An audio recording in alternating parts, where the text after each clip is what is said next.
fellas? So this is gonna be my first video of me commentating, and I've thought about a bunch of topics for me to cover, and hopefully it'll be of interest. It'll be of interest to you guys. But I first to start with the one topic that I know very well, and hopefully those who listen can get something of value from it. And it's pretty much surviving college, right? In higher education for like 8 years now.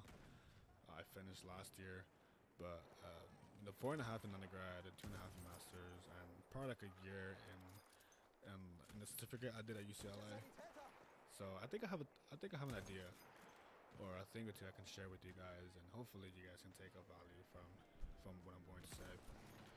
But essentially, I have like three points to cover. And of course, there's gonna be more, but I think for right now, I'm gonna stick to 3.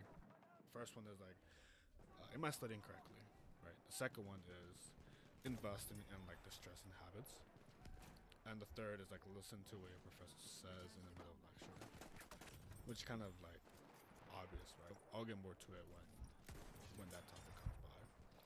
But back to the first one, you may want to ask yourself like, am I studying the right thing for the exam? What are you studying exactly? What was meant to be studied for the exam? And most importantly, are you truly understanding the background of the material? Are you just going to memorize like what's going on here, or do you want to take the time to really understand and really show the grader, which is most likely the professor or a grad student, that you know what you're doing? Right. So these are questions that you should definitely ask yourself. And I don't blame you if you're gonna like just remember. Just try to memorize like whatever it is you have to, and just regurgitate it onto the exam. Whatever gets you the grade, right? But you should understand, like, if you don't understand the material too well, then something's gonna show when you're doing the exam. So it's something to think about. What I found effective when it came to studying. So what I did in college was statistics and mathematics. So the material builds on each other. So if you didn't get what he covered on Monday or whatever, and it's Wednesday, then you'll have a pretty hard time trying to figure out what's he even talking about in the next class session. But what I did when first studying was like studying backwards. So let's suppose that the exam would cover chapters 1 to 3, 3.3 if chapter 3 had 3 sections, and just start from 3.3, 3.2, 3.1, and just go all the way down. I'm starting with what just happened in class. Most likely whatever was in the earlier chapters is like the simpler ones, like the simpler topics, the simpler problems that you can handle. And if we think about it, like whatever was covered earlier on would most likely show up in a small way in the harder chapters or in the harder problems. It's just a way to cover pretty much everything, but in one chapter, which is the last chapter that's going to be in the exam. Do you prefer studying in groups or studying alone? So I personally prefer studying alone. You can always find me in the library at one of those huge desks, just taking up everything because I have notes everywhere, or even like hijacking a classroom after hours, just writing all over the whiteboards and just trying to figure out the material. It's just how I study. It's just how I prefer studying. And don't get me wrong, like I tried studying in groups. I kind of found it to be not productive as I would have liked. It's either somebody just not caring as much as the exam, so we're just like talking about anything but the exam, or like other people just asking me for help just because I just happen to know, or I just happen to be a bit more prepared than others, and I just didn't find it as beneficial. I'm gonna be putting in work, I'm doing my thing. And then somebody else is like, hey, like, do you have can I ask you a quick question? How would you do this? How would you put? I'm like, dude, like, I mean, I can help, but like, I'm trying to do my thing. I'm trying to figure this out too. And no, I just figured to study by myself. That's just how I get things done. The second topic is investing in the stress and habits. So of course, when you're dealing with life and life is hitting you hard, whether it be work, whether it be something in your personal life, whether it be in school just got stressfully hard, you want to figure out a way or two to make life a bit better.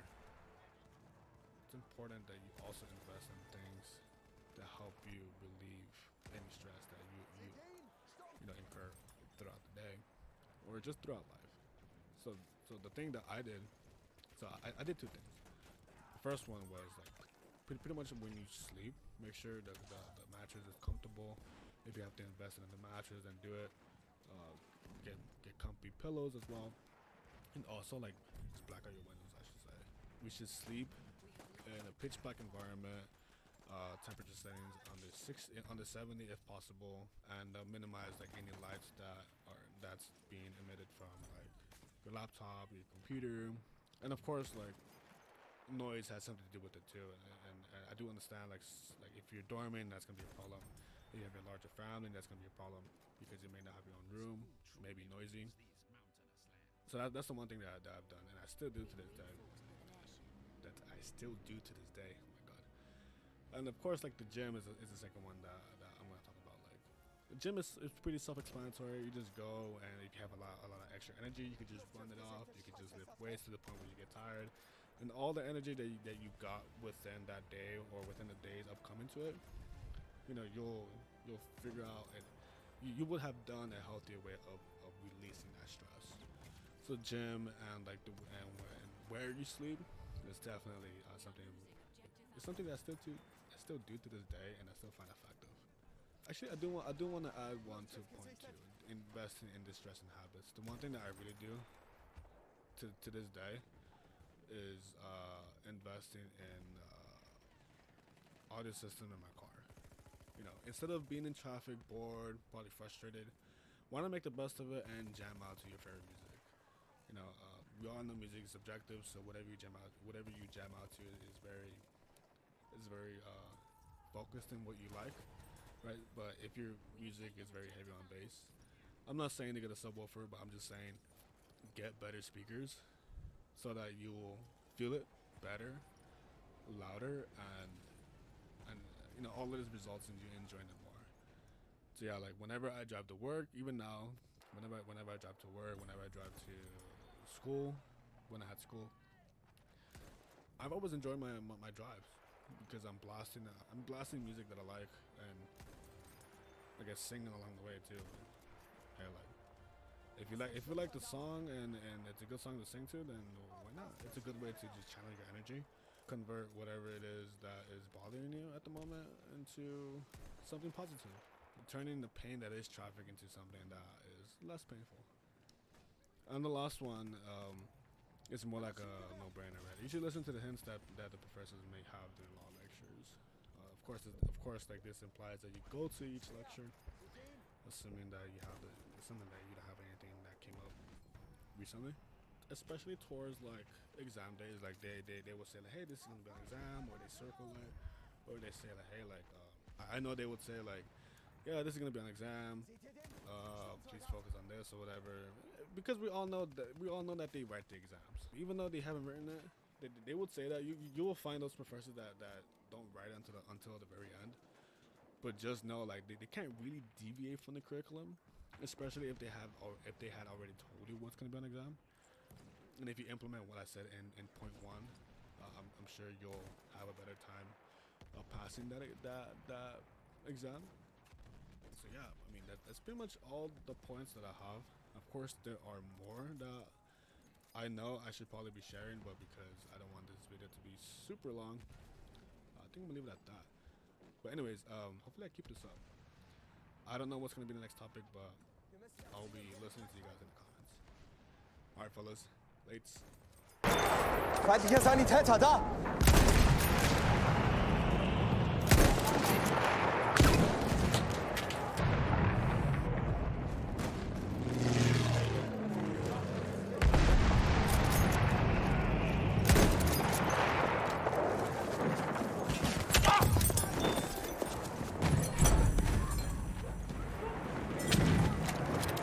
Das ist einer ihrer Soldaten!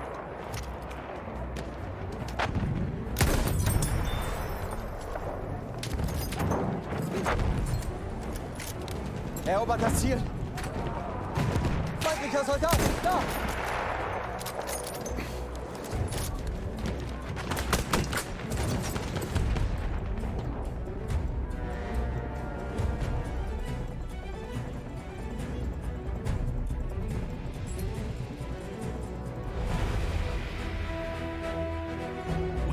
defeated these Italians with a hurricane of fire.